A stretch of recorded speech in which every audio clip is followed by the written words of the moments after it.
Last time on Hakai, our heroes found out where they would be training for the foreseeable future. We now direct our focus to the situation on Beerus' planet where it seems Vegeta has eliminated Cheelai and Lemo in order to motivate Broly. A betrayal of ego. Back in Universe 7, in the parallel dimension inside Whis' staff, Broly and Vegeta stand locked in their standoff. Still watching the battered warriors from afar, Whis calmly states the next minute of the fight will be the final one.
Whis believes the fight to be over.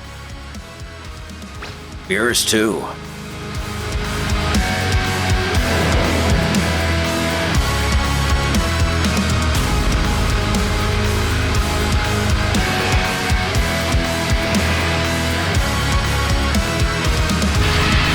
Both warriors in terrible shape, only one of them is left mortally wounded. Vegeta sighs. Broly was so focused on hitting him in the face, he didn't notice what his hand was doing. That was his downfall.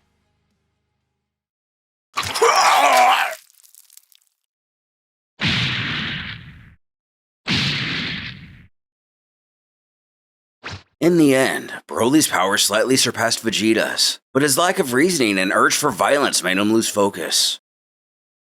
That's why he lost. Whis agreeing with his lord. As Vegeta's consciousness begins to fade, that's what he calls a productive training session.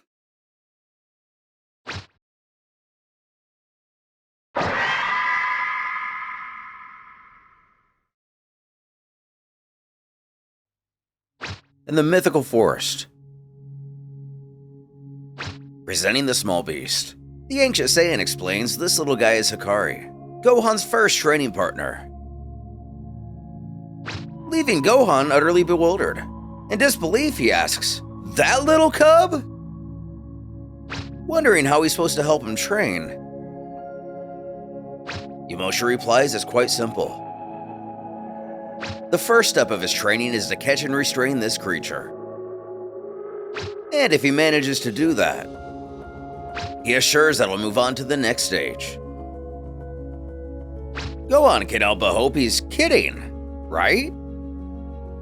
Arguing he's just a fragile cub, which earns a dark, knowing smirk from his new master. Oh yeah? Freeing the dragon.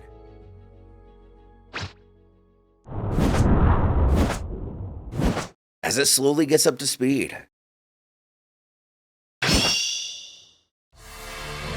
Yamoshi suggests he give it a try.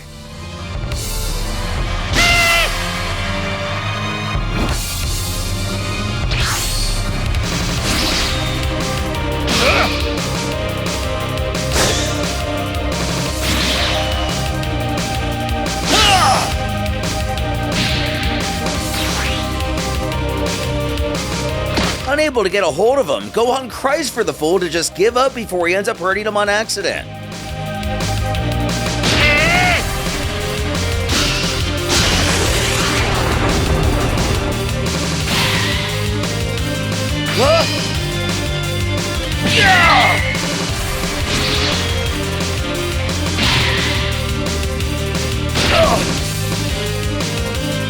Gasping for breath, Gohan collapses to his hands and knees. Frustrated, he hollers, "What the hell? How can this little thing be so fast and strong?"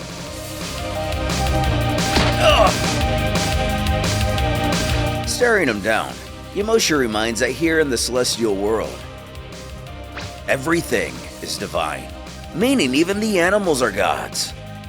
Leaning in, the former king warns if he were him, he wouldn't underestimate even an insect from this place.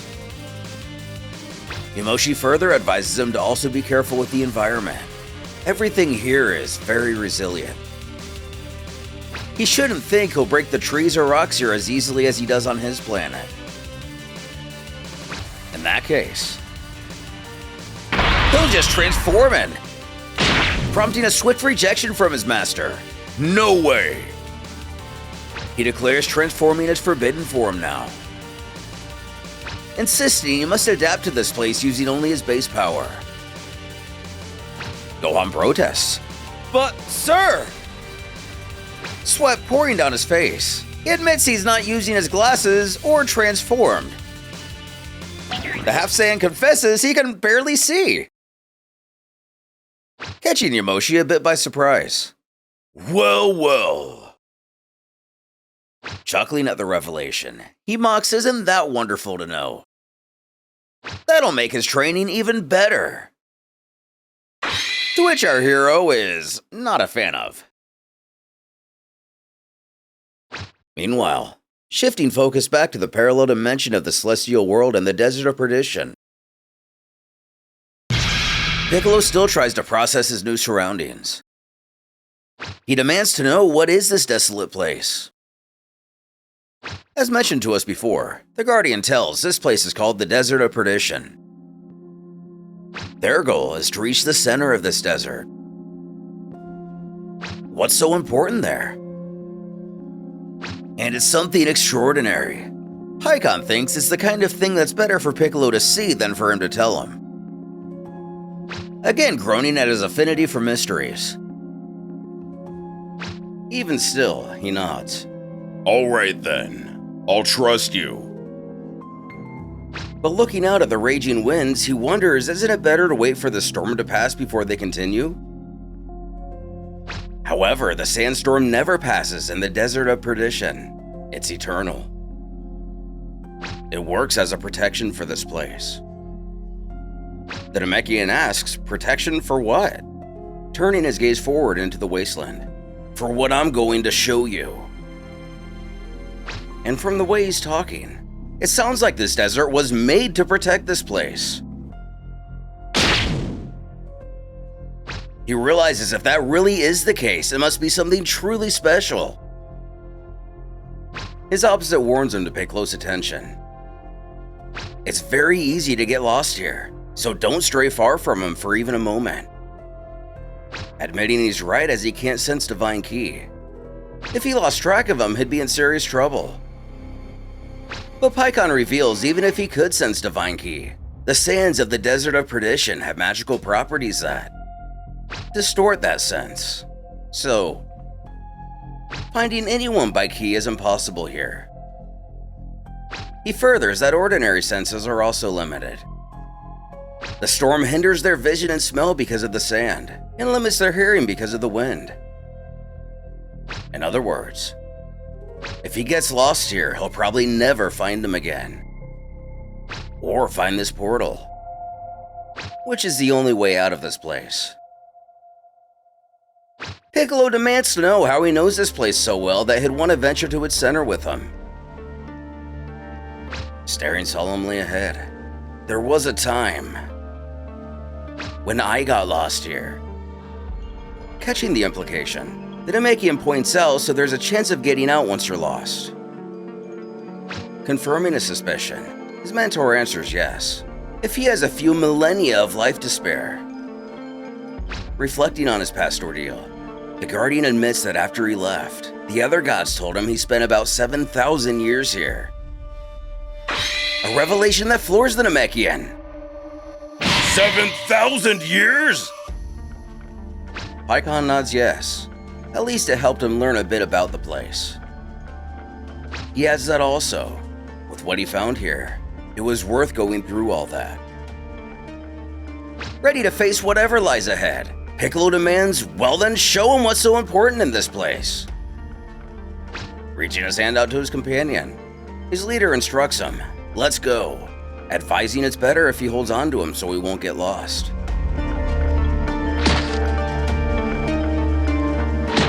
Walking side by side,